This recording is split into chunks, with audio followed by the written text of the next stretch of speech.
the whole point is that I want to entertain. And I saw they had a collection of slippers, and they had the ship was some were curved, some were like pointed. And I was like, this is collection of Arab mom weapons, and this one is like a boomerang. She throw it come back, and then I posted that, and a year later, it just started picking up traction.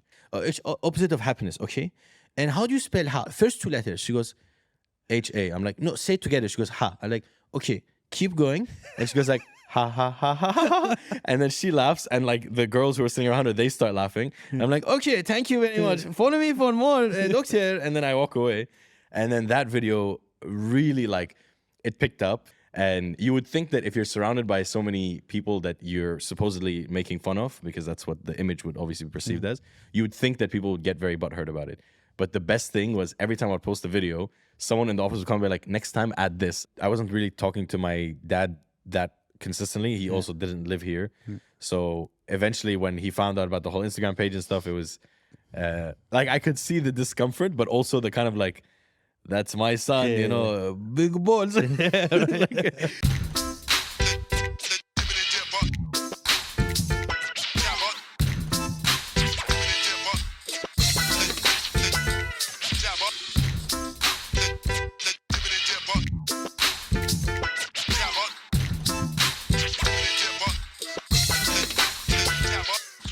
Welcome to another episode of Jibber with Jabbar. Today I have Shawn C, the comedian, in here with me in the house. You know you have your own camera, right? You I don't want have to yours. go to this one. I want yours. You want my camera? I want you yours, take all brother. the action, all the cameras, right? We were just talking now. Yeah. So now that you said that, for those who know that you have many characters. First, I just want to say I love your characters, bro. Like, Thank you. There's not many people that genuinely actually make me laugh, and a lot of people doing what you do, they have a very kind of try hard. And with comedy, you can tell who's trying, and you can tell who's just a dickhead. Yeah. And you are a dickhead, bro. You're proper. like real comedy. Yeah. Dickhead. You know that, like, you know that where you like, I love that guy. Yeah. Like he's a dickhead like me. Like Yeah. the jokes are so like out of nowhere, Yeah. inappropriate. Even the way the things you do that are not. I know they're meant to be funny, but they're so true to life. Like the running from a mile away to the car. Yeah. That's so true to life to an Egyptian guy coming to give you the menu. That It's funny you said it, because in my head, it would be the opposite. It would be like a slow, like, I don't want to fucking do this walk. But for some reason. Egyptian are the biggest salesmen in the world. They won't let a sale go anywhere. Yeah, 100%. Bro, if they have to jump on a metro to get to you to sell you something. Yeah, but that's the thing. There's such a huge variety of different types of Arabs that like each shoe fits. Yeah. And that's where the hate and the love also. I mean, I wouldn't really say that about Arabs. We only started wearing shoes about 10 years ago. Each shahata fits. Each ship each toe hole fits differently. Yeah, exactly. You know? Now, a lot of people, we were just talking about this. You were like, I'm not Egyptian. Yeah. I did think you were Egyptian first when I first saw you. I've got to admit it. Which is fair. Which is fair. Yeah. Because of your sales technique. Yeah. Because of you say certain things because it's funny. You're Lebanese. I'm Lebanese. I've never been to Lebanon. Really? Yeah. We're not going to fight about this. I know. Yeah, right. Lucky. But I was raised in Egypt. Okay. So my father passed away when I was like 2 years old. My mother remarried an Egyptian, and he, you know how Egyptians are, from you're Egyptian from now. Yeah. So every single holiday, summer was Egypt. Yeah. So when you say certain things like, I speak London very best, you know, these were my friends saying that back then, because I'm old now, right? I'm like 41. So back then, why'd you say it like that, bro? You look like, so young. You said that like I got 2-3 weeks left before I die. You're like, damn, you're always there. Right? But you look really, Haram, that doesn't count. Really young. We don't trust wood, okay? Ma Allah, Rabbina bas. No, yeah, so they You're said doing that. great, by the way. Thank you so much. Like, I'm not going to tell you what I use. You literally look like you're 32. You know why? Why? Because as my wife keeps reminding me, I've never worked a day in my life. So I can't get the stress of a real job. So that's why I look young, because I'm a bum, basically. Have you ever seen surfers? You've never seen like a surfers? Yeah, you've never seen a surfer with a wrinkle, right? Because they have no goals in life, sun bro. fucking prunes them no, up. but they still look young, bro. They have that young spirit, you know, because they're just bums. It's true. Right? Also, you know, chakras. Chakras? Well, chakras. I was waiting. I set it up for you. I was waiting for you to pluck the fruit of the joke. Kind and generous Yes, comedian. I'm glad the Bluetooth is working nicely. It's working. You watch out next time. So like I was saying, these things, they genuinely used to say that, bro. Because I was the guy who was the English guy, right? Of course. So they you have wanted an to accent show back off to then? me. No, it's the same as this the whole time. So they wanted to show off to me. So they'd say that I speak London very best. They'd say one, I don't know if you know or not. Fa'alan, this was a chat up line to white girls in Egypt from my friends. Karen, I go to school by bus. Or I go to school by luck. I've never heard that. Bro, that's what I'm saying. So it was very kind of like that stuff. I'm like, how does he know that old school, real stuff? And I think that's what's good about your comedy. It's genuine. Another thing that you don't know is I speak Farsi. You do? Farsi balad? Farsi balad? No. Nah, Baba. Nah. But your Iranian is on point. So I was raised with Iranians. My whole in group, Egypt? No, in London. Okay, let me. You need to fucking. Yeah. I've been all around. Line it I up need to for be me, bro. very Line it up specific, for right? me. So I was raised most of my life in London. Okay. My neighbors were Iranian, and my whole crew, apart from 1 and 2, were Iranians. I have a WhatsApp group now called The Fam. Shout out The Fam. Salam, Khubi, Chetori. These guys, they're all Iranian. I'm the only non-Iranian in the group. Now, my neighbor, Sadaf, her mum, off the boat Iranian. Like to the point that she does not speak a word of English. And in London. she would, she would every day have 10, 15-minute conversations with me when we're passing to the house in Farsi. And she'd keep me there. And with she'd you talk understanding to me. or not? No. Not at the time. Okay. She didn't care if I understood love or not, that. bro. She didn't give two shits whether or not. Just laying As down. far as she was concerned, if I didn't know Farsi, I was going to learn. Yeah. Do you know what I mean? So by talking to her and starting to figure stuff out and So she was just laying she on used to tell Farsi to me, you? Bro, she used to tell me, throw the rubbish in ashghal. And I used to be like, Okay. what does ashghal mean? And then she'd be like, ashghal. And I'd be like, okay, rubbish. Okay, so ashghal means rubbish. And between my friends, I'd Okay. start to learn how you learn in every language. You learn the curse words, right? Yeah, of course. Do you know what I mean? So, so your characters are on point. So you remind me of her mom and her dad and the way they speak, and all that stuff. And I just absolutely love that shit, bro. Like, honestly, the one thing I like about your comedy is that it's not like your characters, they seem very well researched. Okay. And not to the point where research doesn't research, but I get you. you got, you say It comes things from- that it comes from fact. It doesn't- comes yeah, from yeah. fact. That's Yeah, that's the point I'm making. Yeah, Thanks yeah. for watching another episode of Jibber with Jabbar. That's all we needed to It has cover. been an honor. It's been Thank an honor. you so much. It's been an honor. Merci, Baba. Merci, Merci, Baba. No, and I just love that shit, honestly, bro, because there's a lot. Oh, the way you just lifted your leg, that I thought you were gonna fart. you just literally lifted to the side. Not yet. Yeah. So there's a lot of people who do what you do on Instagram and TikTok, and I just feel like they're trying to think so hard of a way to make people laugh, where you are kind of making yourself laugh Yeah. and letting us watch it. I'm taking the piss Yeah. out of myself. Yeah. See, he's a Londoner taking a piss, mate. I just want to say I'm really happy to be here right now. Happy to see you. So, all right, let's go back, way back from the beginning. People, you will have a lot of followers and a lot of fans who know nothing about you because they just watch the skits, right? Yeah. So they don't know who you are, what you do, all of these things. Let's take it way back. You open your eyes, you see the light, the doctors, they slap you on the bum. Let's take it from there. I slapped him back. Yeah, you slapped because him back. no one touches me. No one touched my ass without permission. My Arab ego kicked in. Yeah, right. I was born in Canada, Okay. Montreal. What's I that fist about? it. We're okay? Yeah. Yes? You're not okay. Fisting is great, yeah. I born in Montreal. I born in Montreal. Montreal. I'm so Lebanese. I'm Right. Canadian. Yeah. I was born there, but we didn't stay for long. We left to Beirut, I think, as soon as the jaundice cleared from my face. Okay. And then we moved from Beirut directly to Dubai, well, my family was here like in the 80s. And then I was born 97. And then we moved here. I was like 99, I think. And then I was raised here. Hence, the combination of accents and characters come from my surroundings. I had friends who were Indian, friends who were Filipino, friends who were Egyptian, friends who were Iranian. There was a huge Iranian population. How long have you been in UAE? I was born in Abu Dhabi Okay. and then did the Lebanese thing, went to Obrus, Yeah. to Cyprus for 2 years, 3 years, and then went to London from there, came back 20 years ago for 3 years, and then left, and then back now 14 years. 14 years. Okay. So yeah, I think you should have been here with the wave of Iranians that were here. Yeah, of course, bro. They were everywhere. And that was like one of the biggest things that I grew up with so many Iranians, but I had never thought about the accent. It wasn't funny for me. Accents were never funny for me. Okay. They were just like songs. Like you hear it and you like hearing it, you know? So I never considered accents actually funny until I made my mom laugh the first time by doing an accent. And then I was like, there is something. Something is there. I don't know what, Something but is I'll coming, tickle yeah. it a little bit. And eventually, I think being here for so long, kind of gathering all these different personas and characters, and it's because there's so many different variations of every type of person within every country, or like for example, like India's huge, Yeah, of course. and each north, west, south have a different dialect entirely, and then each village has a different way of speaking entirely. And when I went there, I really discovered that, and then that kind of gave me perspective on all that. But growing up in Dubai does that for you, I think, and you've traveled quite a lot, Yeah, and yeah. London as well is right such a melting pot of different cultures. So I mean, you had an Iranian woman speaking to you in Farsi Till this day. in Till this day, bro.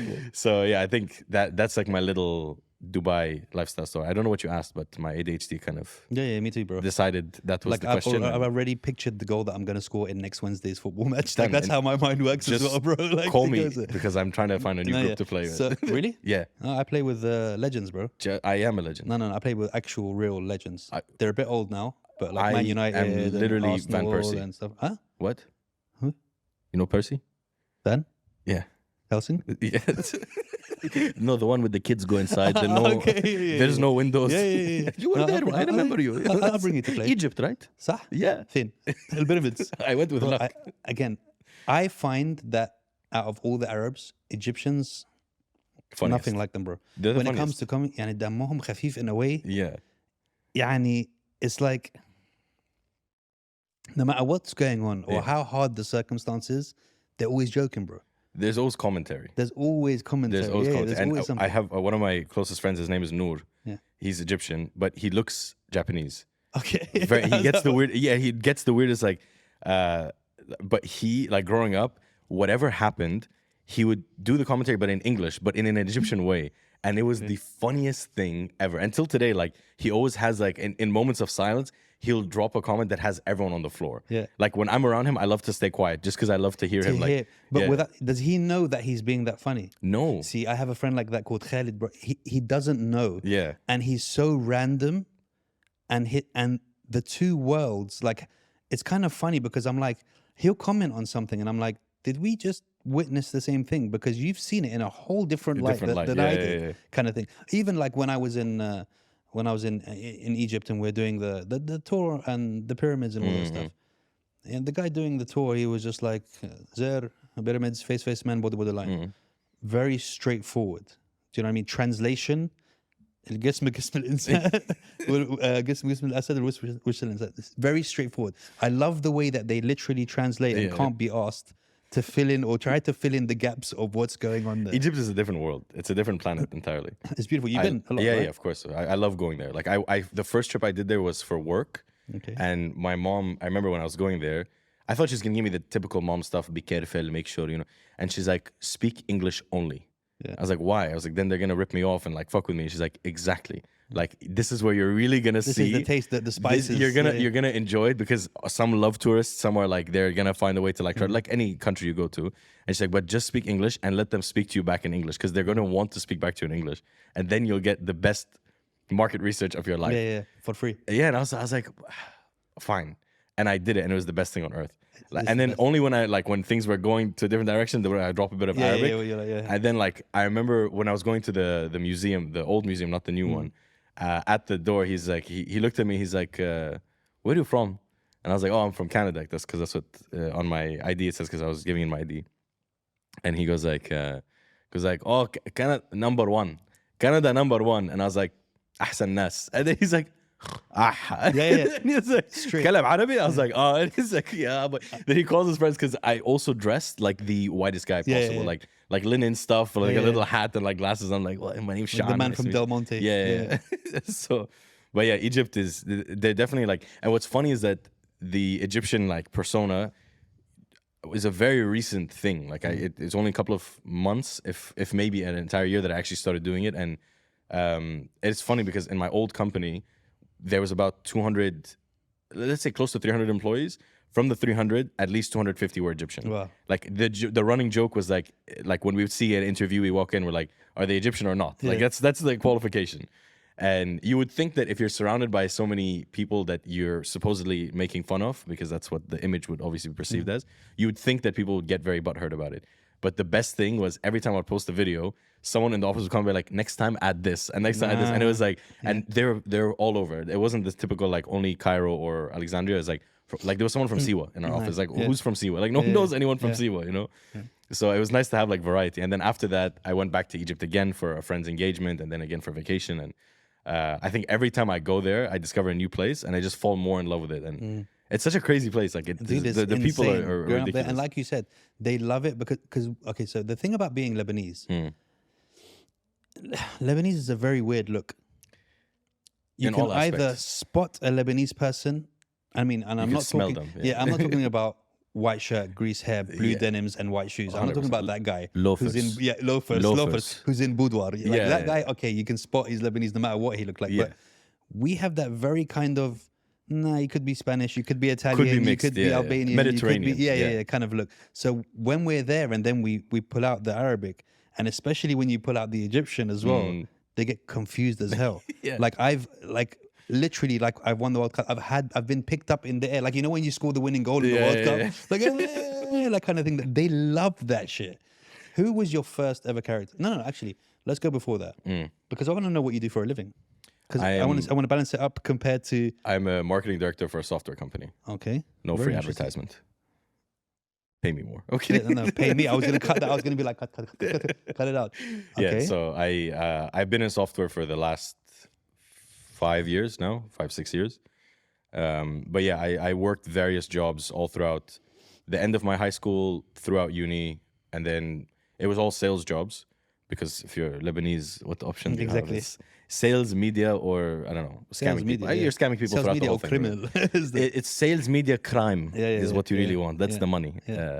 So I did that for a little bit. I like the little chuckle that she knows. She knows someone who she's like, yes, a lot of you. All of them. All of them. So so I did that for a while, and then I somehow found myself in software. I was in a media agency. How do you get into like when somebody says to me software? Yeah, I think, oh, you're pretty smart there. Really, you can't just fall into. So you need the only intelligence you need in software is basically if you're doing in-depth consultancy or you're actually developing the software yourself. And what I've realized after working in the industry for 5-6 years, you can be an idiot as a developer and as a consultant, because I know a lot of dumbass consultants. Shout out to and I know Shadi. There's a lot of like, to be intelligent has nothing to do with the industry, but I get it. Like software has the notion of like there's a lot of programming that you need to know what you're talking about. It sounds like but you really don't. Like in the end of the day, it's a product. So I mean, the software can be Instagram. Instagram is a software, right? It's an app. So you can find someone to sell it. You can find someone who can, like, I can be a consultant of Instagram because I post and apparently it gets some traction. So now I'm a consultant. Ooh, look at him being all humble. Apparently it gets some traction. I'm saying as an example, like, so it's really not that hard, but I don't know how I found myself into it. It was just, I wanted to leave a job. I got a decent package offer to do sales. And I was like, that's kind of my bread and butter. I've been doing it since I was a teenager. So I jumped into that. And then next thing I knew, I was in the partnership consultancy team, which literally became my little family. And that's like where I got a lot of my mentorship. And that was a great experience. And then I moved into marketing. And then finding B2B software marketing is really hard.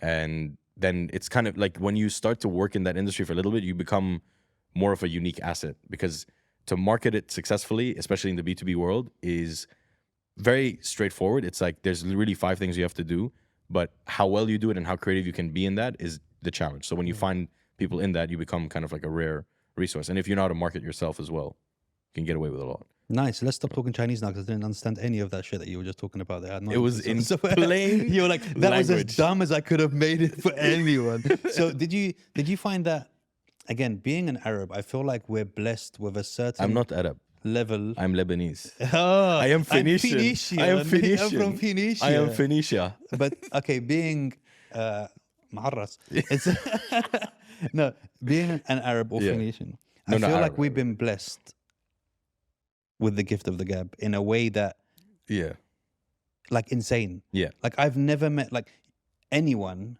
who can't do that whole get in or out of any situation. Like there's definitely something about the Middle East, like, and as like the connotation of being Arab is so diverse for us.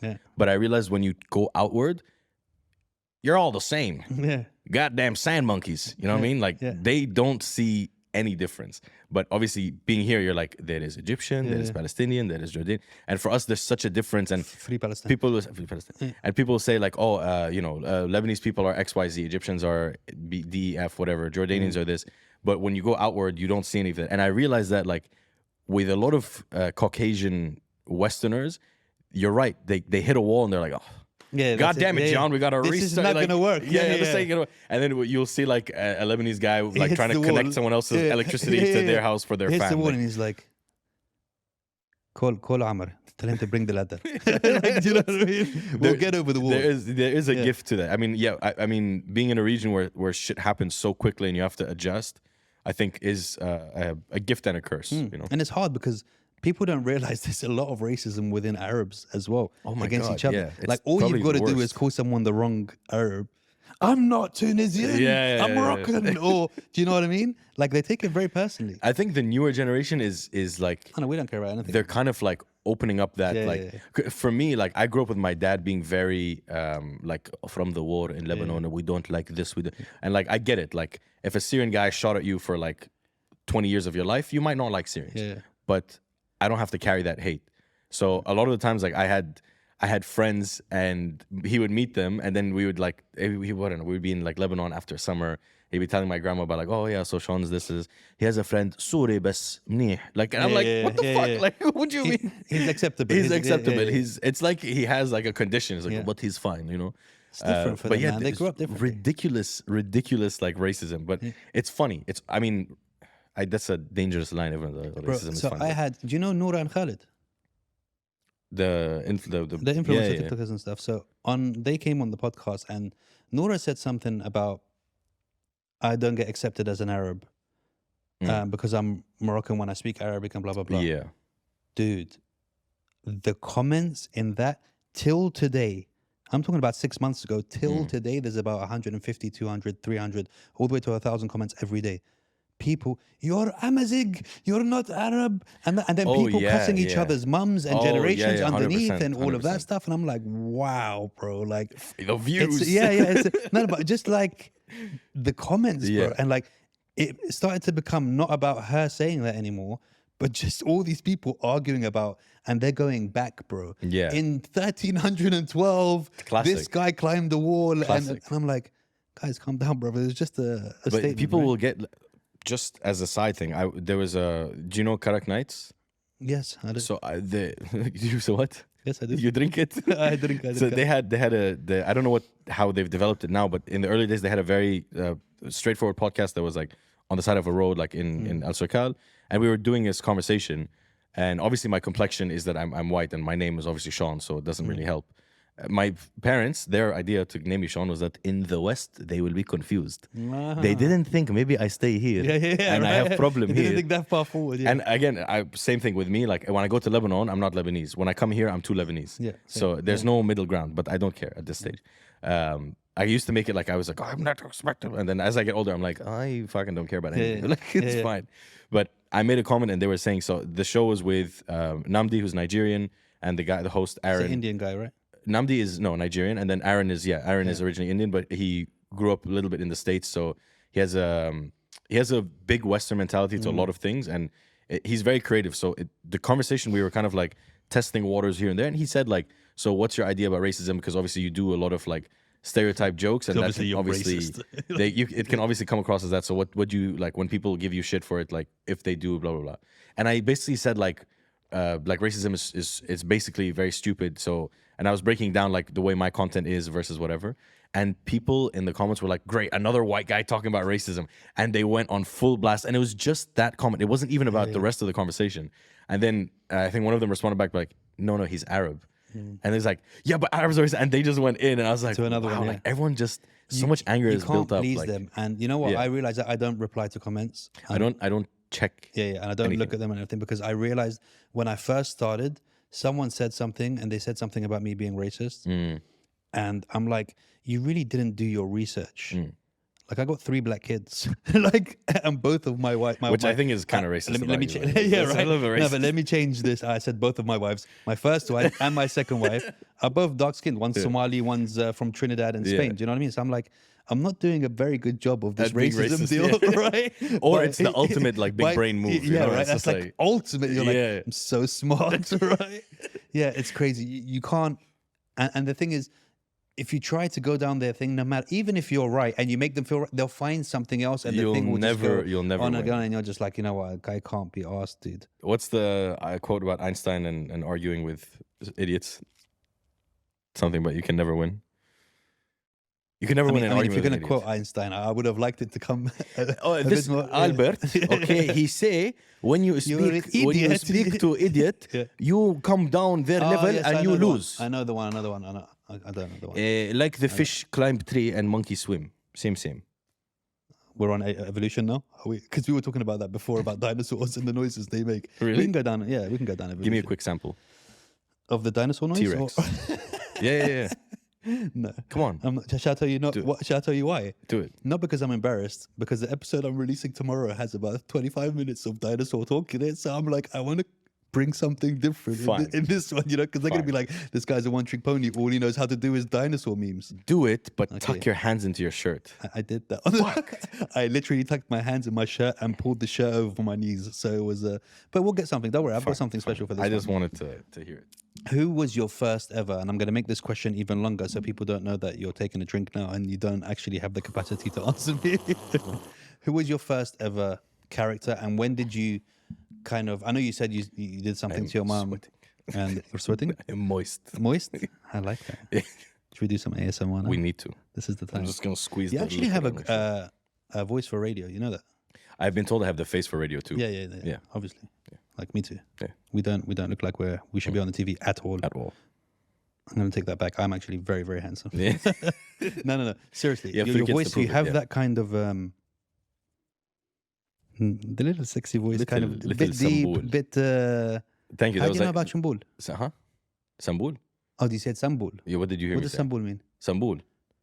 Sambul. Sambul. Yeah. Okay, yeah. Yeah. 'Cause in Farsi, Shumbul also Shumbul, means the yeah, same yeah, thing. Dudu Tala. Yeah, Shumbul Tala. Sambul. I know. Shumbul Dudu Tala means golden one. Golden. I See? know. See, you know, bro. I know. And these things you can't learn Yeah, by yeah. trying to put on a character. This is stuff that you know by being By growing- around yeah, yeah. people and growing up with that I shit, actually right? learned that on a podcast, On a podcast, they told like you that? live. Like I was Okay. talking to an Iranian guy, and he said something, and he said like he's a teacher, a kindergarten teacher, and And he was talking about small he kids' literally was penises. saying, he was like, I realized that I had said, oh, do the talo to like one of the kids. And like, he was like, he, and then he's like, I just realized what I said in What you English in said, my yeah. head. And he's like, I didn't realize how messed up this is, but this is okay in like, in Iran. Like In Iranian, but don't let any of the parents hear you say yeah, that. of course. Yeah, not. yeah. So, yeah, I mean, just, I think when you translate a lot of like the Eastern terms of endearment is really fucked up. Like, Not even endearment, even curses. no, curses are fine. That's a given. But I mean translating a curse. Yes, like yes, in yes, yes. Iranian, if someone says khafesho, Yeah. which means shut up, Yeah. you can say burutu kunam chapesho, Okay. which means Something don't in worry your about ass. it.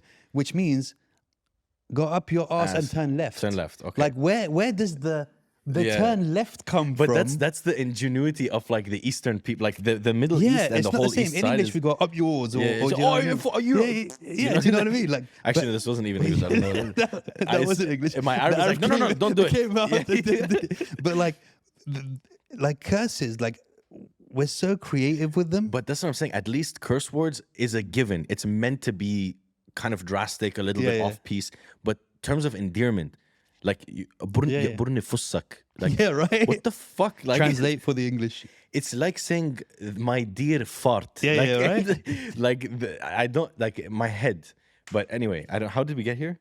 By luck. I got hit by luck. Brother, I you're know. So smart. So- So smart.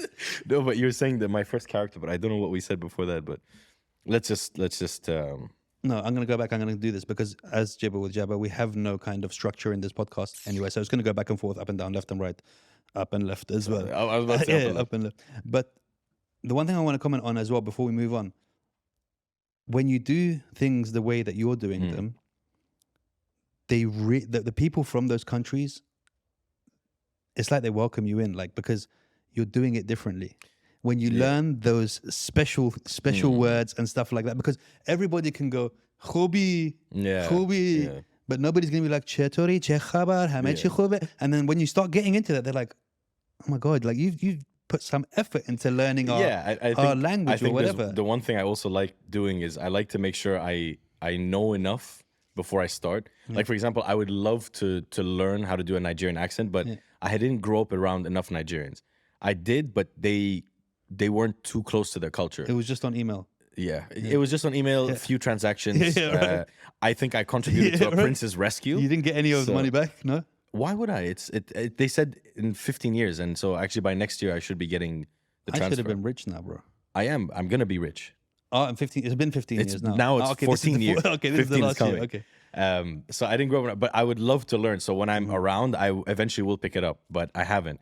But like Indians, Persians, all types of Arabs, Filipinos, like English people, French people, like a lot of these people I grew up around, or at least TV was enough to give me the juice for it. So I don't like to do an accent unless I know the little tidbits that make like the in-between cultures. And I love when people correct me not correct me, they add. So one of my friends was like, he's like, when you do the Indian accent, it sounds like you're doing more of a South, and someone's like more North. He's like, regardless, add a na at the end of it. Like, okay, na? Yeah. And I was like, okay, cool. So then it just integrated when it felt right. And eventually just, the background thoughts come foreground eventually. And so the first character I did, I think, was an Indian character because I used to watch a show called Mind Your Language growing up. And that was the first time I made a joke. I was basically repeating something off the show to my mom when she was in the kitchen. Sorry, to my mum. To my mom. So you ended. Yeah. I don't know who you were talking about. I know. Before. I was like, I Who's forgot. this like, mom guy? Yeah. Who's this mom? Yeah. And I remember doing the accent, and she like turned around and she's like, say that again. And I said it, and she didn't laugh, but she like smiled. And my mom is a very like stern, like this wood has in more the war emotion against Syria. Yeah, no, she's just like, she's like a genuine like just. Like, I think God made her a woman and put her in the Arab world to limit her from causing chaos across the world. Because if she was a guy in, like, the West, she would have conquered the world for sure. The views and thoughts of Shawn are not the views of Jibber with Jabbar. I feel like women should do whatever they want. We are all connected. We are equal in all... no, let's not get into that because then we're going to get cancelled. Obviously, our women have so much limitation, especially, like, in the early, like, 90s and 80s. Ridiculous. But my mom is crazy. She's, like, a witch combined with like a crazy general who wants to take over the world, but in like the most holistic, peaceful way. Yeah, not really. I was trying to picture all of that. Like, kill him. Like she's very intuitive, but she also has this very stern, smoldering like I say, "Mom, smile," and she goes, "I'm smiling." I'm smiling. But yes. So when I saw her face kind of like crack up and like she just loosened her, frown, I was like, so me doing something can impact the way someone feels, and then not just that, impact her, which was if it works this like on her, it's gonna make people fall on the floor laughing. So it was crying, always like she was the benchmark, and that I think the Indian was the first character, and then she used to make me like would go to the beach with her friends, or she would have friends over. She'd be like, "Shawn, come," and then I would think I'm about to get slapped, and she's like, "Do for them the numbers in Indian." I used to recite something from Russell Peters, how he used to read a number like they're 555. That triple like she loved. So I used to do that, and she would like make me do it all the time with her friends. And then eventually I started picking up random stuff, and then I watched Shrek, and I picked up a little bit of the Scottish accent, and I had a teacher. His name was Daniel Craig. He passed away actually like not too long ago, and he was one of the funniest, like iconic people you would ever. He was real life Shrek. He was real life Shrek. He had such an attitude. He was about Scottish. Scottish, big man, like big Scottish guy. And they're the Egyptians of the English. Huh? They're the Egyptians of the English. That's a great way to put it. That's a great way to put it. And I remember picking up that accent for a little bit, but it was mainly the Indian and Filipino. Those were the first two, and then those kind of stuck around for a little bit. And then I picked up the Buklao from Ownage Pranks, who is Egyptian. I don't know if He did a face reveal. Yeah, I don't know yeah. if anyone know. No, I know Ownage very well. I mean, you would probably get it, but a lot of people nowadays Yeah. wouldn't really know Ownage Pranks. Because what happened with him? He's still doing Nothing. it? He still does his content, but I think he took a break It for a was the while. animation that was really good that kind of made It was so good. Yeah. I think he maybe not revolutionized, but he created. Yeah, I guess revolutionized would be the right word for it. The way he put animations and prank calls, because prank calls were funny before, but he added life to it, you know. And I think that's Taro. yeah, Tyrone. Like, oh my god, he's one of the most talented people I've ever. Like, I would love to meet him, but you know, if Have you not this, thought of doing that? Because I was thinking about that for you as well. There's so being much I your wanna manager do. and stuff, and planning your future. Honestly, I would love to have a manager. So if you're, you know, Cut. Fucking Lebanese. I know. As long as I get my percentage, bro. Of course. You're going to take them one way or another. I'm going to give you a fair Lebanese percentage, 60-40 to me. And then one way or another. It's right? like, no, on contract it media. will be 15%, but بينه That's it. بينه وبينك يعني 100%. ما حدا لازم يعرف. I'll give you gifts. Exactly. Don't worry. I thought that, but I was like, you could really do well with the pranking. There's, but here... So there's a lot to do in general, and there's a lot that will be done. And for me, I'm just beginning to scratch the surface. Like, I've been doing accents for ages. I've been doing impressions for ages, but the content actually started in 2016, 2015. So I've been doing this for a while, and no one gave a shit about the page. It just all of a sudden. Which was the one? Which was the one that kind of? The first video that really started to pick up like heavy traction and continued. Not just it was a one-off, because there was one where I drove down and I kind of sprayed cars in my parking lot with whatever. I don't know if that's legal or not. So I'm like, yeah. I really want to understand more about just, it. Don't skip it. So then the first video was me. It was when I was in Egypt for work, and I went to the museum, the same story with the guy going like, and I saw they had a collection of slippers, and they had the ship was somewhere curved, somewhere like pointed, and I was like, this is collection of Arab mom weapons, and this one is like a boomerang, she throw it come back, and then I posted that, and a year later it just started picking up traction. Like it was my first video that hit 1 million on Instagram, and I was like, 1 million was it's still now like a ridiculous number, but it was unfathomable before. And then I made a video where I was on a company, I was in a company event, and I didn't know what I wanted to do, but my friend was like, bro, we're on a big ass yacht, like you have to come up with something. I was like, all right, fuck it, I'll be Iranian and do something with it. And so I give him my phone and I put like the microphone next to me, and I'm walking over to this girl who was in HR, and I was like, I have no idea what I'm about to say. But then I say like, what's the last letters of depression? And she goes like, do it in the Iranian accent. I don't remember the joke. That's the thing. It was like on the spot. But I say, what's depression? What's depression? And I said, it's opposite of happiness. Okay. Oh, this is how it goes. It's opposite of happiness. Okay. And how do you spell ha? First two letters. She goes, H-A. I'm like, no, say it together. She goes, ha. I'm like, okay, keep going. And she goes like, ha ha ha ha ha, and then she laughs, and like the girls who are sitting around her, they start laughing. And I'm like, okay, thank you very much. Follow me for more, doctor. And then I walk away, and then that video really like it picked up for like reasons at the time. I removed the video, and then I removed it when it hit like 80K views, which at the time was ridiculous. You can't keep saying shit like reasons at the time and not filling it in, bro. Just exclusives, bro. Exclusives. Just stuff, you know. Just stuff happened. Okay. The shark called you up. The shark. If you don't take that video down now. And then a couple of months later, I was like, fuck it, I'm gonna put it back on. And I put it back on, and then it just started to climb, and then it hit 2 million, and then 3 million, and that really brought the page to life. Then a third video to layer on top. I saw, you know, the sewing kit with biscuits inside in the supermarket. Yeah. And I was like, I have an idea. Just here, take my phone. Let's just quickly do this. And then we shot it one take, no editing, no bullshit. Just and then that started to pick up. And that's when I realized the Arab mom slipper thing and the sewing kit box were literally, no matter color, race, sexual preference, ethnicity, we're the same people. I grew up. We're the same. I'm no joke. You walk up the stairs in my house. You take a right in between the rooms. There's 2 cupboards. On the 4th shelf, if you take a left, there's a whole other conversation. That's a whole other 4th place. shelf, you open it. There's the same butter biscuit tin, full of needles and threads and buttons and all that stuff. And everyone had the same thing. And then so the slippers made me realize, because people were commenting like oh my god, in Mexico they call it the chanclas, like and I was like, oh shit, like Mexicans have the same thing. Then some people were commenting like in Southeast Asia, and then I was like, okay, so everyone's mama whooped their ass. And then the sewing kit, everyone had the same grandma apparently. So that's when I started realizing that the content is really getting, which is my life goal has always been to like make people feel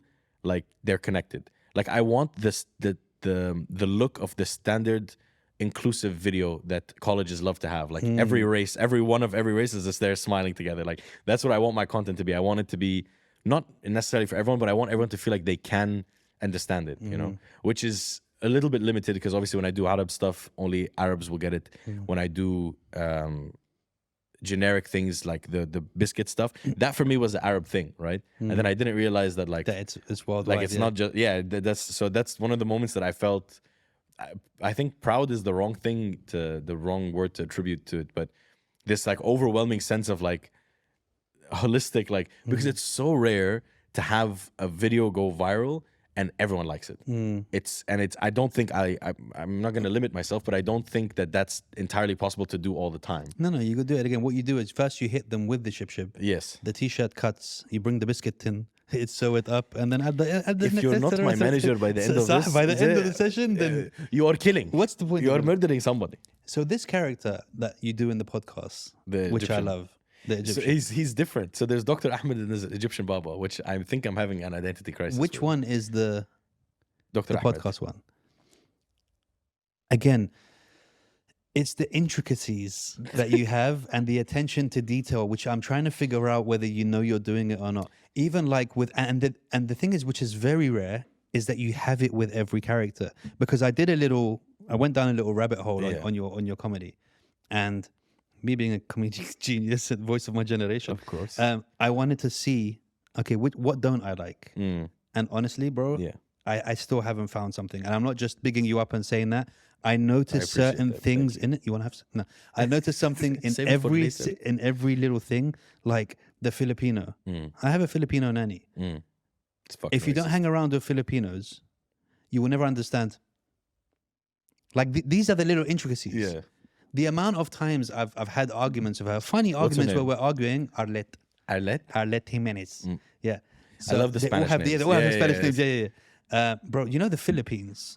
There's the kindest people in the world. Of course. To the point that they didn't change the name back to what it used to be called. It's only called the Philippines because Prince Philip from Spain went and took over and everything. And they're like, it's not a problem. We leave it. But they want to turn it on, they'll turn it on. They killed Magellan. Yeah. You know the story of Magellan? Yeah, of course. I know all of They them. pack him. Yeah. They kill him. They pack him. Yeah. They pack him. But these little intricacies, how many times? Do you know how my shirt is? Is a whole room. Yeah. Where specific? Like, and I'm just like, just tell me there. For a while. They point, for those who don't know, they point with their lips, right? Filipinos. So you'd be like, where did you put my phone? It's over there. Over there. Over there. Kind of thing. So these little things, and that's what I love. Do you know what I mean? Everybody knows the head movement for the Indians. No, they exaggerate it though. Yeah, but they think it's sideways. But it's not. Yeah, it's not. It's kind a of rotation. It's kind of like 8. You have to do it. It's an 8. But the thing is, there's other things, like you said, with the na and the hand movements and when they're asking something, they'll pause for a minute, make a weird face. You see it registering in their head. Then they answer. Do you know what I mean? These little things, dude, I'm really impressed by it because Thank you. It's hard to get it across so many different things. Yeah. Like, do you know what I mean? Like usually they got one. Somebody's got one locked. Yeah, there's a shtick. Yeah. Like but yeah, I mean, that's my hopes. So the thing that is where I had a lot of struggle, and it's still kind of a point of conflict, is like the whole point is that I want to entertain. I want to make people laugh. Like I grew up in like a not the best situation, so entertainment was my only therapy. It was my only coping mechanism. So obviously for me, I would want to emulate that or reciprocate that in my line of work now. So when people don't like the content, I'm conflicted because at one point I'm like, you don't get what I'm trying to do, which is okay. Everyone can have their own preference. But at the same time, I'm not trying to hurt anyone's feelings, nor do I want anyone to feel like I'm being rude to them or dismissing them or insulting an entire nation of people. But at the same time, I understand what keeps me going is that I understand my intention. But, you know, hell is paved with good intentions. So my line is I try to not overdo it. But again, that can get like skewed along the way. And as long as people from the country enjoy the content, I genuinely feel like that's the greatest accomplishment I can achieve. And I'm still right now, genuinely, all the stuff I'm putting out now is 1% of what's going to come and what I am working on and what I plan on working on. So I'm excited to see where that goes, because it's not going to change in terms of like how I do it, but in terms of variety and scale, that's what I want to add to it. I want to add a little bit more pizzazz. You know? Who's your favorite character? It depends. It's the like Farazad, my Persian prince. He gives me the confidence I never could dream of. I had a shoot with a company in Dubai Mall, so I wore the baby blue loafers. No, sorry, the baby blue pants rolled up, loafers, fake ass chains, 3 watches, hair slicked back, glasses Shirt at 9 p.m. open. Shirt open, my Persian carpet out there, and I walked through an entire mall with 0 fucks given. And now I'll walk around the mall and be like, oh damn, does this look fine? Like, am I sweating? And like I walk around with a lot of like thoughts that come to life.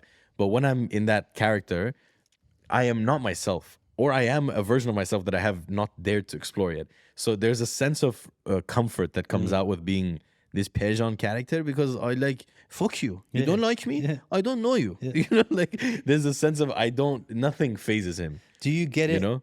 The second you put on the outfit? Because Not the outfit, the second I do the accent. okay, but what I'm saying is, so obviously you're going to the mall, right? Yeah. So you're dressed like this. I was changing in my car. Okay, you're changing your car. Yeah. The second you step out your car, when you say no fucks given, is it when you're on set and you turn on, start doing the accent, or do you already start motivating yourself in The the door head? closed. The door closed. Click, click. And you're like, You're welcome for looking at yeah, me. yeah, exactly. Where are my rose pedals? Yeah. Are you stupid? Like, where is it? Yeah. So immediately I walked through the mall and I could see people staring at me, and it literally felt like eyes, like if I could draw it, it would be like a line coming to me and just bouncing off. Yeah. And I only aspire to be that person, which is psychotic because it's me. But I know I'm playing a character, so it's kind of diffuses that feeling. So the Farazad has always been like Farazad's such a perfect name. right? Yeah. I like it. It's such a strong old name. Like so that's one. But then I love the Indian character because it reminds me of so many of my friends' dads. Like there's a lot of dads that I've met obviously through my years of growing up with a lot of Indian friends, and just so many. And then when I went to India, I've been to India a few times, and the second time I went, I stayed in an ashram for like 14 days, which was like a whole experience. Did you do your Pashna? I did a lot of stuff there. Let's just. Oh, you went with the connoisseur. I went. There was some flexibility involved, I will say. No, I was up in Almora in Uttarakhand. Like it's actually like 2 hours away from Rishikesh, so it was a nice place. And there I met a lot of characters, like really like some people who they need their own show. But I'll wait till I can capitalize on them as a Lebanese man, and then I'll bring them in. And so the Indian character, when I do the accent, it kind of, I'm not me anymore. I'm talking to my fake son, who I can see, you know, and I can feel the tension that's not there with the character I'm about to play as the son. So I don't have a favorite because each character has a different story, a different life that I've experienced because I've seen it happen. And like these are all people that I know, like little bits and pieces, and obviously I'm throwing in a lot of exaggerations here and there. So I don't have a favorite, I can say. And again, Egyptian Baba is just Egyptian Baba, but also the doctor on the podcast. I feel they're like one and the same. that one you They're one can and the have same. you can have more fun with because it seems like it's not scripted. Nothing is scripted. That's what I mean. Nothing is scripted. But that one, Yeah. I feel like it has, because you say the most outlandish shit that doesn't make sense. I feel like it gives you scope to say You know Fahad, right? You don't. Yeah, I don't know him personally, but I know. Yeah, I know of It's him. because of him. Yeah, If I make too much sense, he stops me. yeah. He's like, you're But this is what answering I'm the question. saying. Yeah, Don't yeah. answer the But question. This is what I'm saying. Doesn't that give you so much freedom when, like, look, when you're trying to be funny, you want it to be funny. But when Yeah. you can start saying stuff like you're talking about a goat and then weight loss and then this Yeah. and then that, and it's not, it's not going to make sense. It's not 100%. You must have had some like hilarious bloopers from that. Oh, we have shit that'll put us in jail. Like, Yeah, I don't, like there's because so the way it started was, so Egyptian Baba and Dr. Ahmed are like two separate people, but they're basically split. You know the movie Split? Yeah, with the personalities, yeah. They're basically split situation. And so we started it by doing like this Baba flirting with women in this grocery store, and then we're like, what if we put him in a podcast? Like, what's the stuff he would say? And he's like, if you had your friend's dad here, because there's one of my friends, his dad is like he's literally that's him, and He's like, what would he say? And I was like, oh, bro. He's like, just do it. I was like, cool. So he'll ask me a question like, why is better to buy or rent? And then I'll answer the question, but in the Egyptian accent, he's like, that's no, don't make sense. And when we start to like open up that thing, I start saying, like, my brain thinks in colorful language to begin with, and I'm trying to be reserved now for, just you're on camera, so it's better to not say all the stuff. I swear on all mine. Because I'm not talking about swearing. I look English, so I'm talking about they're like, that English guy, he gets he's away no with problem. it. He's white. He brings economy, no problem. Yeah, right. So the things I really want to say, I can't really put on because like I will. It's too outlandish. Do you but feel those, limited? Huh? Do you? I'm going to interrupt you because I think it's an important question. It's very English of you. Very. Want some tea? Do you feel like your comedy is very, very limited because of where you live? No, I think Dubai is one of the best places to be. So golden visa if you want.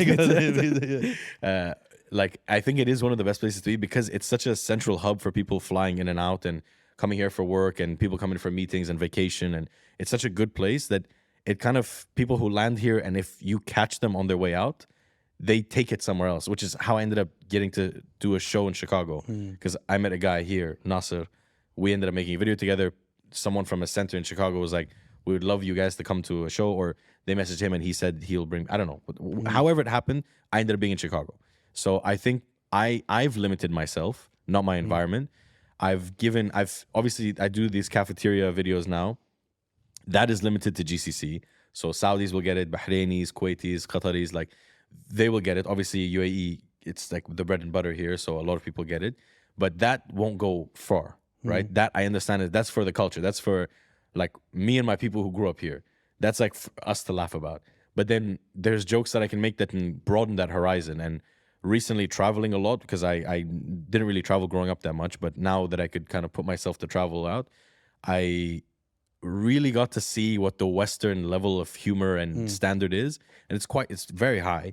So, but now at least I saw it, so I know what to do. So hopefully in the coming 6-7 months, I'll be able to work on content that can also go outwards. But the problem with me is that I don't plan. I don't like scripts. I don't like even in my stand-up shows, they're never prepared, and you can see because it's all crowd work. I don't really do jokes, or I just like if my mom's there, I tell them a story about something that I just reminded myself of. So the problem is to plan to do that turns me off. Like I don't like it.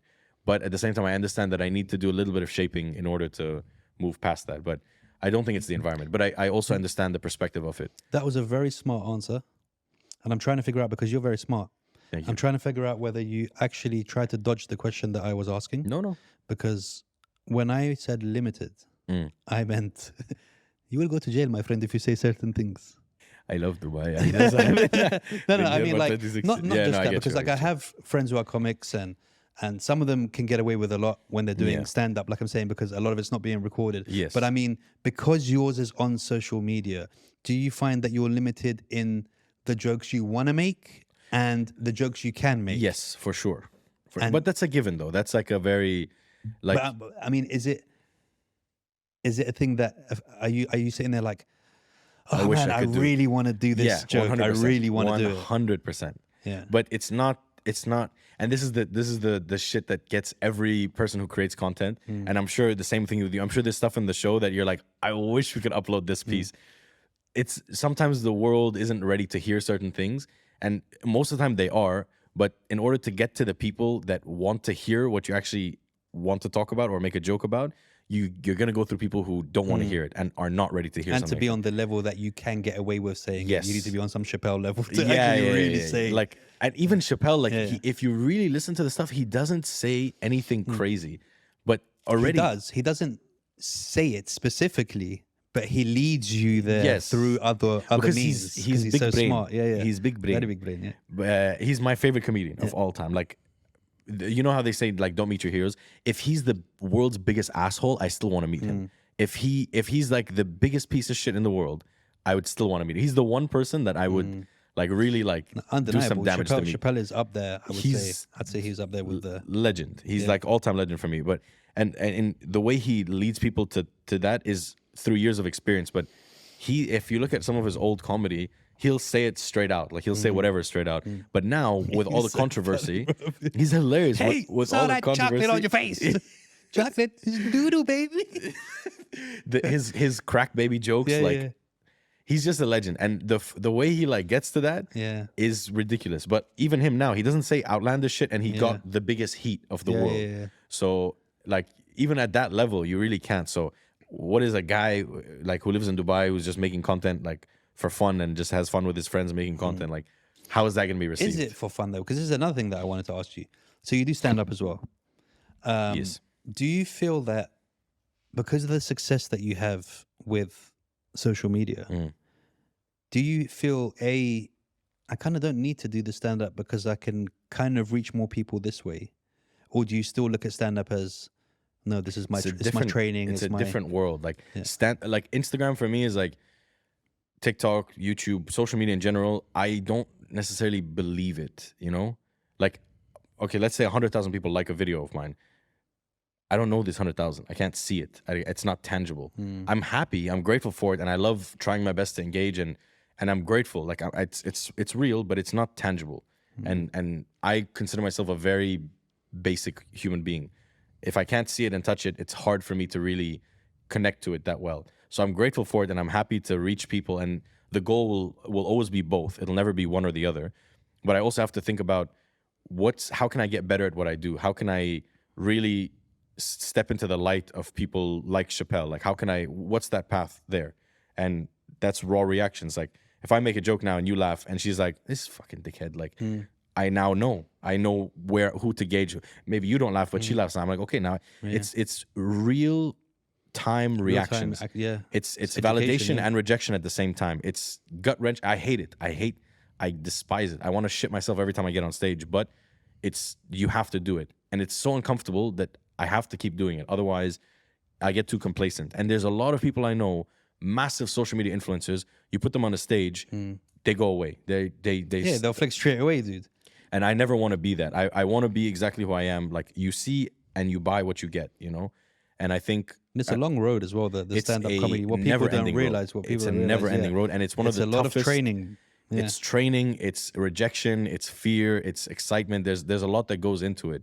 But I also have to consider the fact that, you know, let's say something happens on social media. Like, what's going to happen to me?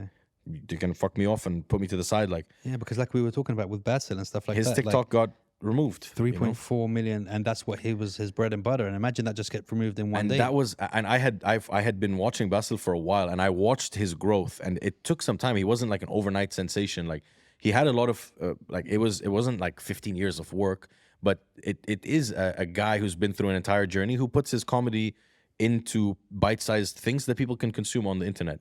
And for him to kind of just get that all away almost overnight is scary. So I had a conversation with an incredibly intelligent man who was telling me, if that happens to you, where'd you go? And I think the most intellectual people are the people who can take the simplest questions and make you question it, you know?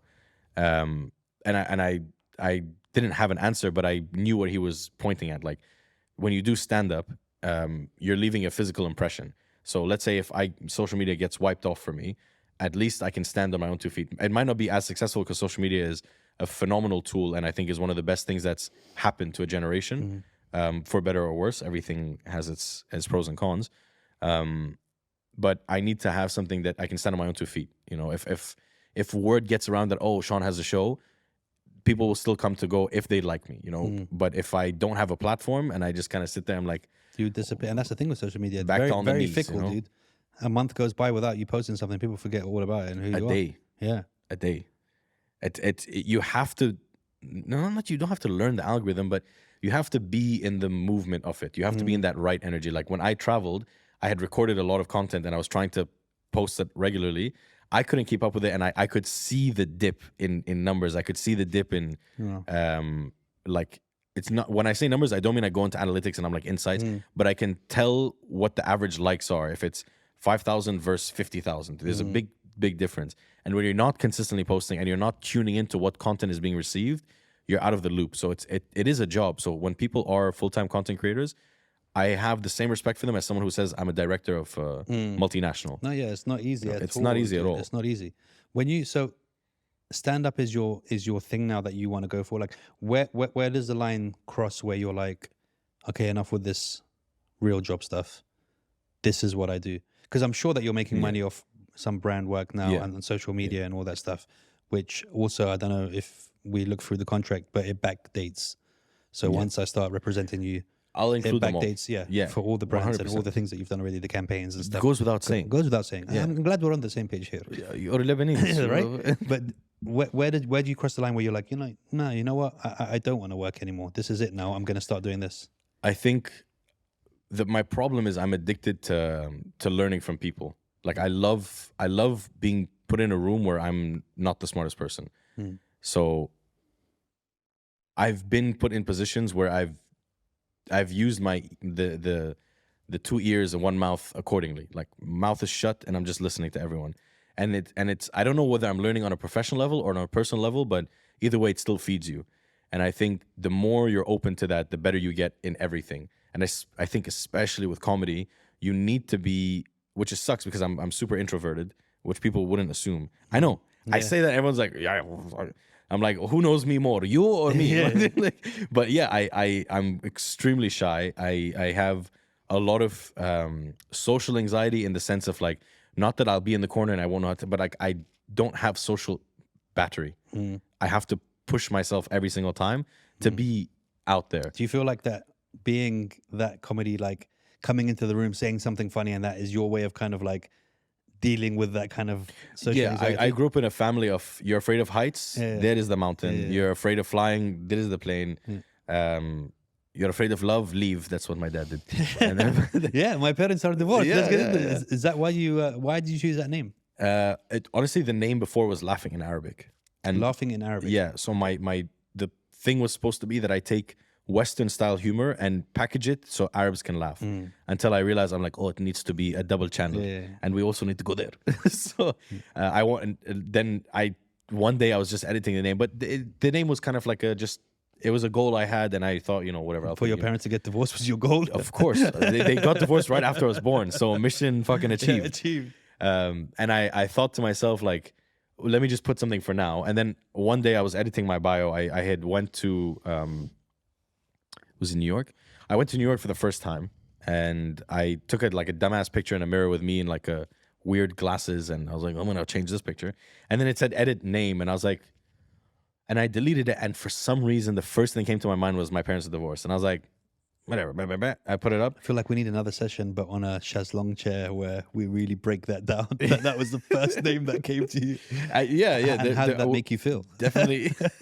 So what's your relationship with your father? Feeling? How are you feeling at that time? What were the glasses representing in the mirror as well? What were you they seeing in the mirror? Were they helping you see inside your soul through the glasses of Those your are the father? right ones. Habibi, if you know the questions, you suffered yourself. So maybe we ask you, You don't want to ask me, bro. It's a long story. Yeah, we'll get to that. We'll get to that in the contract. Make sure it's all Don't there. worry, it's there. So my parents' divorce just came up as the name, and then immediately people, you don't get a notification when someone changes their name. So why the fuck did people notice it is the question. But they, random people were messaging me like, oh my God, I don't know who you are. I found the name and I'm going to follow you. Nice. Whether or not they stuck around, I don't know. But there was so much affirmation at that moment that I was like, maybe this is it. Maybe this is it. What did your parents think of the name? My mom thought I was joking, and she laughed. And she's like, it's creative. I'm like, I'm gonna keep it. She's like, okay. I was like, cool. I wasn't really talking to my dad that consistently. He also didn't live here. So eventually, when he found out about the whole Instagram page and stuff, it was I could see the discomfort, but also the kind of like, that's my son, big balls. There's this weird Arab ego that comes into play. But yeah, it was they were. My sister laughed. She was she's like, this is perfect. My friends found it very fitting because for that winter, I had been making a lot of my parents' divorce jokes. Literally, it was New Year's and there was a countdown, and just before the fireworks got set off, they did the countdown to 1, and the fireworks were just about to go off. We were on the palm. And I just yelled, my parents are divorced. And I ruined everyone's video because everyone was like, what the fuck? And some people put their phone down. Some people they were filming the fireworks. And for me, I found it so funny. But I don't know why. I found it really funny. Someone was like, if you're making jokes about it, that means you're not healing from it. And I'm like, all right, fucking Dr. Phil, why don't you suck my dick at the same time? Full service. And I was like, I I'm self-aware enough to know where the trauma lies and where the healing has already taken its place. So I think when I actually put the name out there, it was also me kind of testing that, because when you put a name like that out there, especially on the internet where it's available for everyone for And little as to no a money, Arab as Phoenician. an Arab, as a Phoenician, you open the doors up to like a lot of people commenting on it, right? So there are videos that like aren't funny for some people, and then the response is, "That's why your parents are divorced." Like, Yeah. come on, Genius. I'm fucking, it's silver plate right here, you know. And my problem isn't that they said it. My problem is that they're there like, Yeah. guess what Best I joke. told this Yeah, guy on the yeah. internet, you know. And like, but I also kind of like it because it reminds me the level that exists in the world. There are people who will hit you really where it hurts, and there are people who will only be able to bite what you give them on your hand. And that's interesting, like social experiment as well, because it's just a name. And I have people DMing me like, "This is disrespectful. How can you do this to your family? This is not something you should be You proud bring of. shame upon You us. bring shame." And then you have some people who are opening up to me. They're like, "Yeah, my parents are divorced too, and I'm struggling." And like some people, literally, they tell me stuff that I don't think they should tell a therapist. Fucked up stories. And if you look on the screen now, we have these messages just I screaming right there. I literally blur out the names, yeah, but yeah. you can see the messages. There's some people who like, I'm talking about like assault stories and stuff like that. And they're like, but your name like reminds me of like a way to make it funny. Humor, yeah. And I'm like, that's the whole point of humor, is to take anything, whether it's something serious or something dumb or something light or something heavy, and make light of it. If it's light, make it lighter. If it's heavy, lighten the load. So that's one thing that I didn't realize, how much a name can change so much for me, but it really changed a lot. And I've met people who are in their 40s and who don't look as young as you, and they open up to me a lot. And it's again about their divorce. It's about what they've been going through. It's about, like, you know, as a kid of divorce, I have kids now. Like, what happened with you? Like, a lot of people are interested to see that. What So, shall I do? And you're like, bro, it's just a name, bro. I can't advise you on this shit. but I love it. I feel honored when someone asks me that, because that's not a. I'm honored when things it's personal. It's not personal. It's very intimate. That shows that through the comedy and stuff that you showed them. And this is the thing with the persona of comedy. Sometimes with celebrities, with comedians, with that, they, in a way, they lower their guard to the point that makes you feel comfortable around them. Yeah. Right? Yeah. So you've kind of made people comfortable enough to, because they're not going to message somewhat random person who's not a comedian, or who's not, who they haven't felt the barrier's been moved. So you're indirectly moving barriers without a lot of these knowing. conversations were in person. Yeah. Which I think that's why it got deeper, because I ask a question that opens up a door that I don't think they really considered. This it's obviously subjective, like it's based on what's going on, but yeah, it's such a funny thing that like a name really changes the whole. Because if I never, who would know my parents are divorced? Maybe in podcasts where conversations are drawn out and you can really get to know someone's but brain. Even then, a lot of people might not People even might come dismiss up. it, yeah. But now it's become a whole identity. Have you made t-shirts? Yeah, how'd you know? You have? Yeah. Because it sounds like perfect merch. Right? Just my parents are divorced t-shirts. But I haven't. I need a trade license to get that going. So right now it's just. As your manager, I have all that locked down. That's what I'm saying. Jabbar Media. The most un-Lebanese name that you could possibly. Actually, I just thought of how sleazy Lebanese my company name is. It does. Wow. To be fair though, Jabbar, Jabbar like Media. there's a lot of different Jabbar families around. Yeah? War criminals. Right? Just don't go back to Somalia. That's all I have to say. Right? What do you think of the comedy scene here, specifically? I have very strong opinions on the comedy Okay, scene. here. well, this is Fuck all of you. No, I'm kidding. It's by name, alphabetically. Yeah. I think there's a lot of room. With me as well. Like, I'm not saying in terms of talent. There's some incredibly talented comics out here, but in terms of the way it's controlled, I think is disgusting. It's terrible. In fact, if I have to say so for myself. I started comedy here when I was in uni.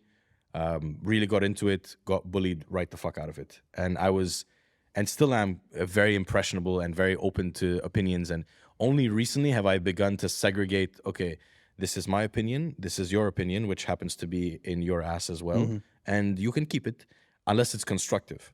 And I remember I finished the show, which was the biggest show I did at the time, which sold out like a little tiny bar. And I sat down with a table of comics and I said, you know, I would love if you guys can help me out. Like, you know, what should I do better? What's next? And there's constructive criticism, there's criticism, and then there's what they did. And I let them bully me out of it. And at that moment, I just started looking at things a little bit more cynically towards myself, not even towards the industry. But then you hear stories of comics really hustling, doing the best they can, getting paid 200 dirhams. Because there's certain people that see people as a threat. That's what it is. It's a joke. Like, I know the comedy community here very well. And when you started to answer the question, just faces started popping up in my head, and I was like, I'll fucking drop names. I don't give a shit. Like, I drop names when I'm on stage. I like with comics, I'm very clear with who I like and who I don't like. Nice. See, I like it. This is the spicy part of the podcast. Yeah, but in honesty, it's just because, and there are people who I don't know, and they might think I don't like them because I don't reach out, but I don't reach out to anyone. Like you and I connected through abs, right? And that's on WhatsApp. My DMs, I'm terrible. I lose relationships with people because I have bad communication skills.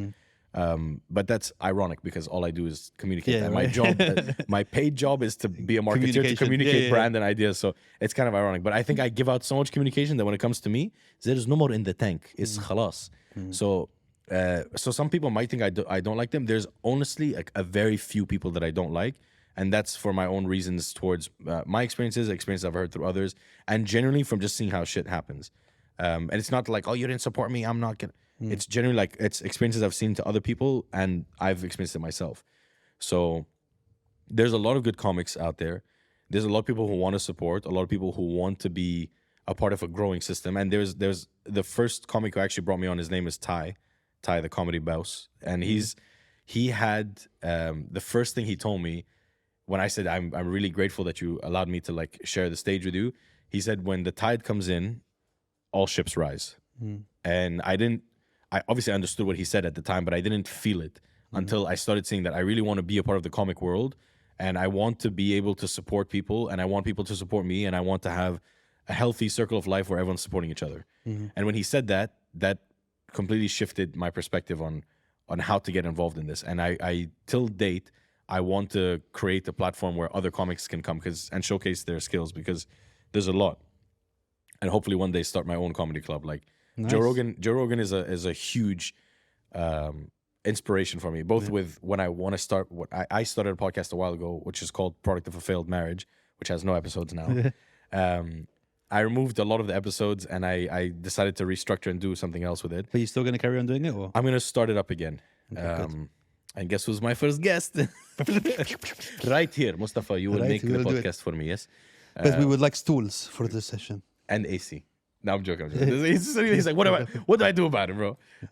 No, but so and when he opened the comedy club and with the mothership, and like the way he's done it, all the comics speak about. And this is the thing, when a comic starts something for comedy, not for profit, this is what you get. You get a place where people can have a packed event where people can display their, like, every comic goes there, whether they're huge or they're small, they go there and they have the time of their life. It's an audience who are there to be there for comedy. And it's generally changing the entire way people receive comedy. Because when I first did stand-up, it was like in a shitty bar with like a few English guys in the back getting drunk off their tits. Clavichord? A few people, no. Okay. It was in Tribeca, which is closed down now. Ironically, after the last show I did there, like you shut that shit down. I shut that shit down. To be fair, I used the Jimmy Carr joke there as a comeback to a heckler. And ironically, like the week after, they're like, Tribeca's closed, and I was like, okay, from me. But there was like, it was like 10 people in the audience. It was loud, like no one was there, no one gives a fuck. And then that's what comics face a lot of the times. They're in places that aren't optimized for comedy. Yeah. They're not, the stage is shit, the audio is shit, the lighting is whatever. They're not even on the stage. They're on a little like carpet, you know, not even a small platform. And what I decided to do is now when I organize these shows, which I've been doing now, the fifth show is in September. It's a venue that is going to be optimized for the performers. And I bring on comics and I let them do their thing, and I give them their footage and I give them like whatever they need to cover expenses, and like as I can grow that financially, I will also grow what I can pay them financially, because Dude, it's needed. they deserve more. And when you start investing more in the industry, you get higher quality. It's needed. I was just trying to find out who's trying to get in our internet. That's all right. It's not a problem. Time-wise, how are we? I just want to check. 9:30. Okay, I think it's time that I give Shawn his gift. I have a gift for you. Yeah. And, you know, since we've been having a spicy Is it conversation. AC? Because your boat is You're leaking. well, talking about burning and heating, you know, it's been a bit of a spicy conversation. And Yeah. I mentioned to you that, you know, do you like spicy stuff? And you said food and conversation. So I have a special gift for you. Is it the chip? It's a chip, bro. Fuck. Have you tried it? 3 times. Really? Yeah. So you're going to be okay with it now? No, it's the same thing. Really? I feel like it's wasted on you if you've tried it. I just look, when I love spicy food, and I've been to I India, where I I don't tested want you myself. to see. I think it would have been a better experience for you if you haven't tried it before. But if you're happy to try it again now, The last time I tried it was ages. is I it don't really even bad? remember. Is it really bad? I don't even remember. Is it really bad? I genuinely don't remember. So Should it's we- technically the first time should we, again. should we dip in? Yeah. Because I'm a bit worried. No, Because, come, let's do it. because the numbers. I'm worried about the numbers. The Scoville levels. Yes. Look, you will 2.2 million. You dude. will be shitting. We're doing this together. No, you're just doing it. No, and no, I'm we're just doing this watching. together. No, I've only got one. There's one right there. Marwan, I told you to bring one, bro. Only one, bro. So look, wait. I will say, like, No, wait. you will. You said something about shitting. Yeah, this isn't gonna be easy on the gut. And I've already, I like when we canceled the first I've eaten podcast. so much shit. We've canceled the first podcast because I was sick. Right?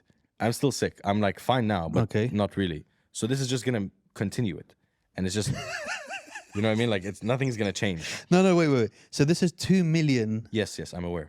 and jalapeno's 4,000. Sriracha is something as well. I don't know what it is. Okay, so I've heard that you're supposed to eat these and then rub your eyes straight away. No. You scoop your eyeball juice and then you eat it. Okay, wait.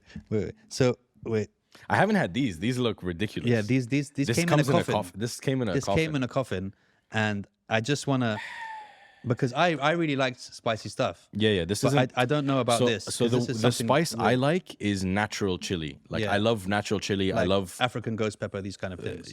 Sorry, although I'll lean back. I'll lean back. Although they fuck your I mouth think I'm up, gonna have to. they're good because they're natural stuff. But these synthetic cunts are something else. Okay, wait, but how are we? You're gonna put the whole thing in your mouth? I'm gonna follow your lead. Oh, mine's already broken. So, but wait, I'm a bit worried about this. Is yours broken or whole? It's broken.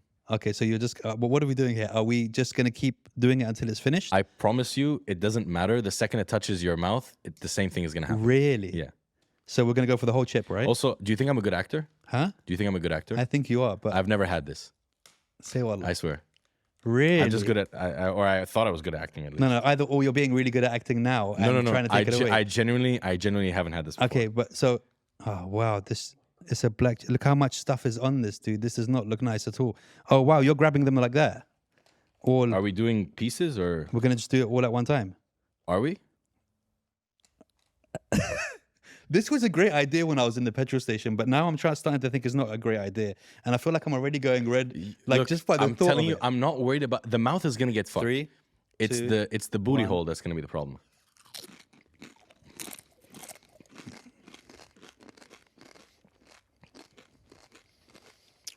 Just wait. Oh, it's almost. You don't fucking touch your eye.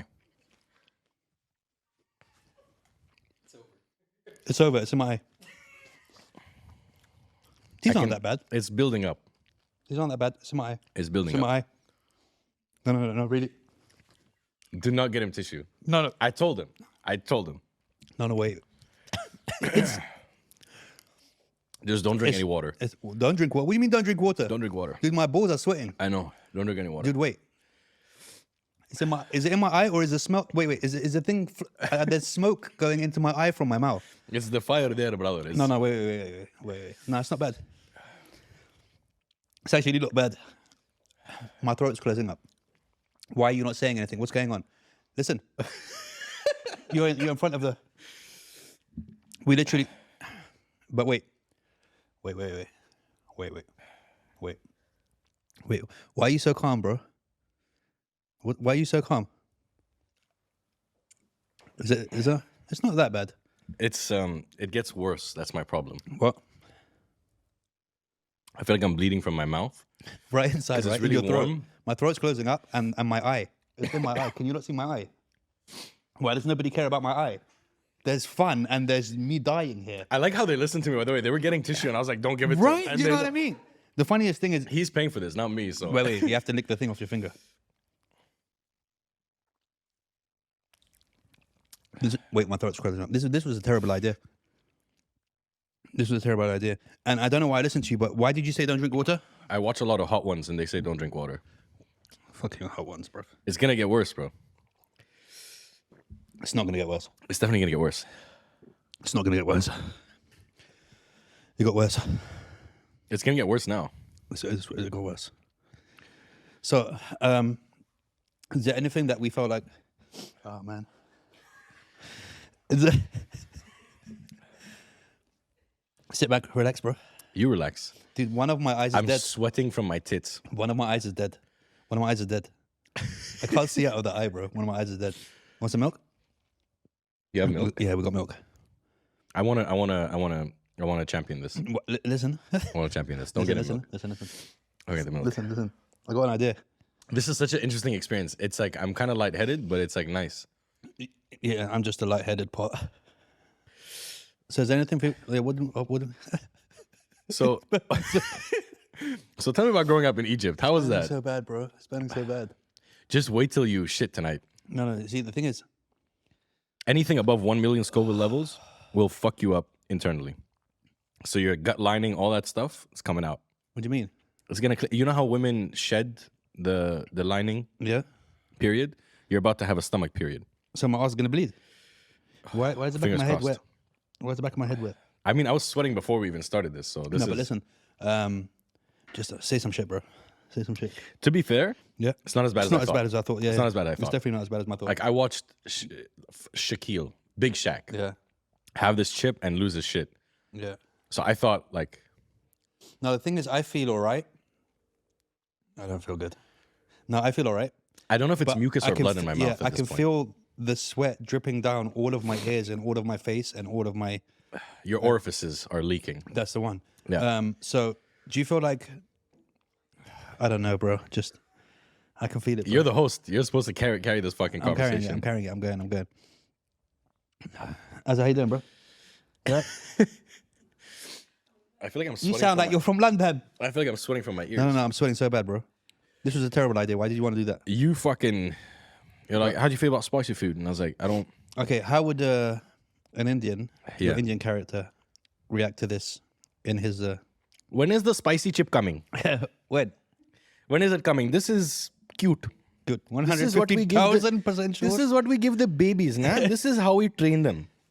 It's all water. It's just water. It's not sweat. It's water, bro. It's called a detox. Huh? It's called a detox. It's Your body right now is what happening is Scoville level is a measurement of what? Philip Schofield. What? When you listen music, they say decibel. Why? When I say decibel, you hear me. Okay? Now, what the Scoville doing is making decibel for your mouse. Okay? It's so bad. Keep going, yeah. Do you have anything left You're a in your doctor, fingers? bro. Keep going, Oh, bro. Keep explaining. Right. So what your mouse is experiencing is like when you have cork crash in your mouse. But the solution now is peanut butter. Why? Because when you have peanut butter, your mouse become very stacky. When it comes stacky, How does he keep a straight face when you're doing this, bro? I can go on for hours, bro. Yeah. It's a bit sticky. Huh? Dude, my eyebrows It's are kind of gone leaking. away. It's gone away now. Yours has. My Yeah. eyebrows are leaking, bro. You're moistening up a little bit. No, I'm good, bro. I'm good. Yeah, so What was the next thing you had? What was after the spicy? I didn't think that far ahead, to be honest. Really? You thought this would just close off the show? No, but I just thought we were going to carry on. But I feel like I'm being confused You're by okay. all these okay. spices right now. No, I'm fine, bro. You're fine. I'm just trying to make some. It's not that bad. No, you got fine. this from a gas station. Yeah. That's why. Where am I supposed to get it from? Like the internet. The internet. Yeah. Why? What's the difference? It's the internet's such a magical place. Am I supposed to not see you with my right eye? Yeah. Okay. You're still sitting here? Huh? Okay. Right. That's all right. So we were talking about when you order it online, they have like the crazy ones. Is this made with the California Reaper? Yeah, That's supposed to be the. it is. No, it's on the packet. It's written. It's written on the in the coffin, on the thing. Made with California. I'm gonna read this in an American. Can you handle this deadly chip? Made with California Reaper pepper. Created for the sheer pleasure and intense heat pain. What to expect? Short-term loss of speech, Good. which you had, brother. Mouth on fire. Impaired vision from tears. Good. So far, they've been quite accurate. Extreme profanity, which I think we hosted ourselves in a gentlemanly manner. I think we did well. And then rest in peace. Sorry, what? It says rest in peace. Jolo chip. What does that mean? Do you know the good thing about it is that even if we do have internal, see, I didn't think that far ahead. I didn't think about tomorrow morning. Oh, no. This is going to be... Tomorrow morning's not this is gonna a be shitter. ideal, bro. This is a shitter. Our mouth is fine now. I got the school run tomorrow morning. But I can't be doing you're going to this. have the runs for It's sure. the I don't know if first it's day going to be in of school. It's going to be some sort of runs, right? The runs Oh, are going to man. happen. But do we have tissue or like wet wipes? By the way, No, don't wet give it to him, wipes, don't give it to him. wet wipes Doesn't are matter. the most Arab invention. You Shut bring off the it in sink it. to me. Yeah, You bring it. You're saying down, but you mean away. Down. So you are right. There we go. How's that good? So, right now, Phenomenal. what would you who would you say is the person that is most inspiring to you out of the other creators in that world? Big image or like local? Both. Let's do both. Let's do big and I local. think Chappelle is always going to be my number one. Did you watch? When did you start getting into comedy? Did you see the Priors and the and the course. Carlings? And, So Eddie Murphy's Delirious was one of my favorite stand-ups like growing up. Yeah. Just because for me, growing up in my house, it was like profanity was like a don't. Now it goes, the shits and fucks fly all the day, you know, like it's fine. But when seeing him be that open about what he wanted to talk about and like you saw the Delirious special. yeah, of course. I've seen Raw and Delirious a million times. Yeah, they're crazy. So seeing that happen in on TV was like, I was like, so you're allowed to do this. It's not like you're going to lose your head or, you know, drop a ball.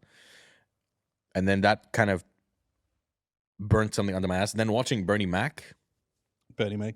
I love Bernie Mac. I don't think you understand. He's scary. Bernie Mac, it was something else. Like his attitude was like each comic I think brought something to the table that I'll never forget. Like Louis C.K., the way his like dad storytelling murdered me. Like he literally is just a dad telling a story, and I love that. That's like maybe I crave that on like a painful lonely boy level. But Louis C.K. is hilarious, and ironically, my dad showed me Louis C.K. Really? Yeah. And the first joke he showed me was, he's like, guys are so horny and something, and he's like, you know, I touched my dog's like puppy ears, and I just thought like, what if there was just a bag of these and I just fucked it, fucked this dog ears, and I was like, what the fuck is he saying, and why am I laughing? So that was one thing. But there's so many, like Gabriel Iglesias, like his early stuff really like melted me. Like I was obsessed with him in the early days.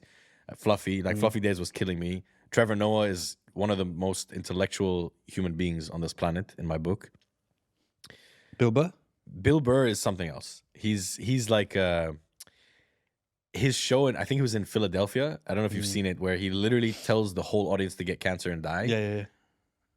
Have you seen F is for Family? Yeah. His show? Yeah, amazing. So good. Yeah. There's so many comics. Jimmy Carr kills me. Ricky Gervais kills me. Like there's so many comics that like I can't pick one. But Chappelle has always been like a light at a very dark tunnel for me.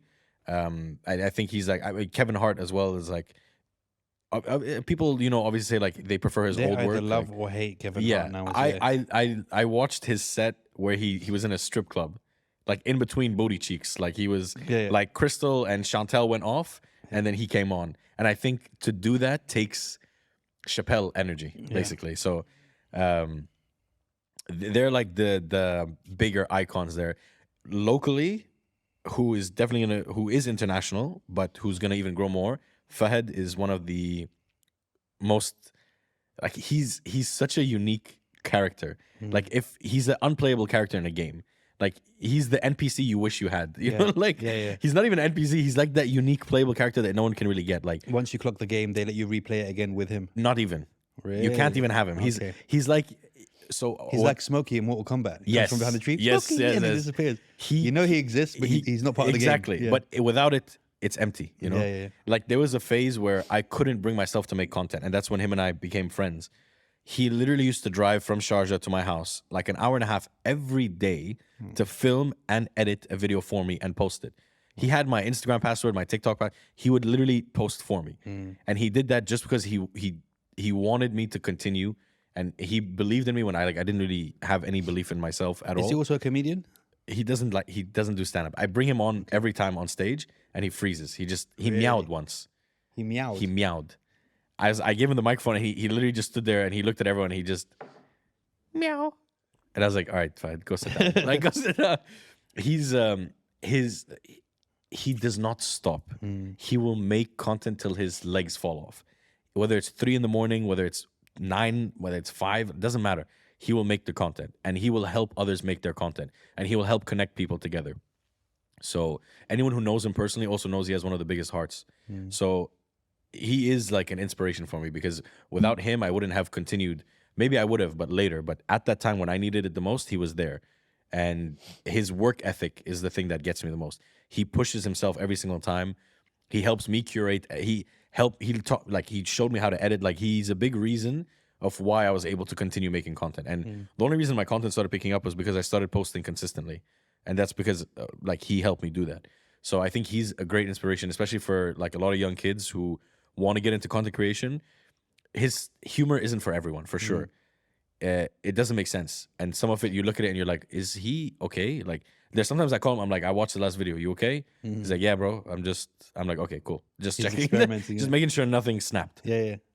But he does it on purpose. That's the funny thing. Like, that's why people go like, is he okay? Because he's doing it on purpose? I'm like, yes, it's precisely why. But yeah, he's one of the big content creators that I think deserve exactly what he has and what's coming because of how he does things. And there's a lot of people locally who do inspire me. And my recent trip to the States, seeing the new young like Arab talent coming up is extremely exciting. Extremely exciting. And also seeing Masari perform live was like a little Lebanese boy dream that I never knew I had. But seeing him come on live and perform like Real Love, I was like, that was crazy. But yeah, going to the States and seeing the new age of people coming up, I think there's a lot of people to be inspired from.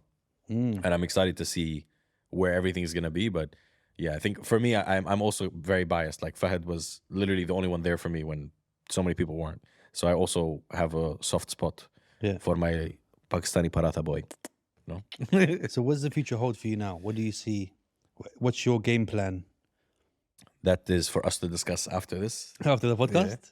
I want to open up the doors to create more content with other content creators, people who aren't content creators who want to get into it, people who just want to act, people who just want to get into stuff, and give a little bit more meat to the content I'm making. Because right now I'm not making the content I really want to be. Like I'm happy that I can even get some hours in a day to do that, but I want to scale it, add a lot more girth and texture to it. I love the word girth. I love it. It's like the equivalent of moist. Yeah, girth and moist. Girthy moistness, and give it a little bit of a step up.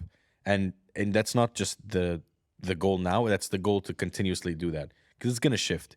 Maybe Egyptian Baba takes a back seat. Maybe Filipino character Darwin, he comes back a little bit like that. Maybe I develop a new character. Maybe I had this old French chef. It came to my mind. My best friend. We were together on my birthday and he was showing everyone this video, and he knows I hate when people go like, watch this. I hate it. I don't like it. I don't mind stand up. If you don't like it, it's no problem. But don't show someone my video like. And he forced everyone to watch it in the car. And people liked it. While you were there. Yeah. Oh yeah, that's cringe. That's awkward as hell. And he's like, shut the fuck up. And he like literally, and I was like, and he reminded me that like I should, go back in some of my old material and check what I like and try to revive that. So reviving some old material in a new light is definitely something that's coming up soon. And yeah, I just want to put more energy into it, more quality. Because a lot of people have been showing me love and support. And it's put me in rooms with people like you and this lovely crew over here. And it's stupid to throw something like that away. And it's stupid to disrespect that. It's people's energy and people's time and money when they come to shows and they're spending, they're transporting themselves, they're sitting. I think people's time is more valuable than anything. So if people give me their time, I think I need to respect that and give them something of higher quality each time. And it's also a good way to grow as an individual, to make sure you're stepping up each time. Other you get complacent, you know. For sure. Especially, I just think in general, if you're doing something out of a place of love and you're doing it for others to grow, there's always reward in that. Yeah. Constantly. Is there anyone in the community that you'd love to collaborate with that you haven't yet? I'm gonna collaborate with Basil really soon. Okay, yeah. There's a content creator called Abdo Khaja. Him and I. He was actually the first person I ever collaborated with. He's one of the purest souls I've ever met. He such a big heart, and he loves to collaborate with people. So these are the people I'm going to be working with. But my problem is I live under a rock. I don't know anyone. I don't know anything. I post and I disappear into my little world. And I need to be a little bit more out there to see who are the talents that are around. Because there's a lot. I know there's a lot. But I haven't put myself out there. So I can't answer that question just yet. Great. I mean, that's always the answer you want in a podcast when you ask someone a question. Right? I can't answer the question. After they say a bunch of shit. Yeah, after they answer they say everything else and then say, yeah, but right now I just can't answer that question. Is there anything that you feel my intestines? I can feel them now. Like they're not bad, but I can feel my intestines. Mark my words. Usually during the day, I can't just feel my intestines for no reason. But I know where they are right now. I can feel them like right there. Mark my words. You'll have a poopy now. I think tomorrow. But then 3 a.m. I think you will wake up with a burn. I think we should have a Zoom call, like when we wake up for that joint thing, and just discuss it, and we'll go through the whole divorce thing and everything. I'm telling you, while we're on the toilet bowl together on Zoom and everything like that. You're gonna be asleep and your eyes are gonna open. I had a your eyes or your ass. Which one to be more specific? Hopefully it starts top down, not bottom up.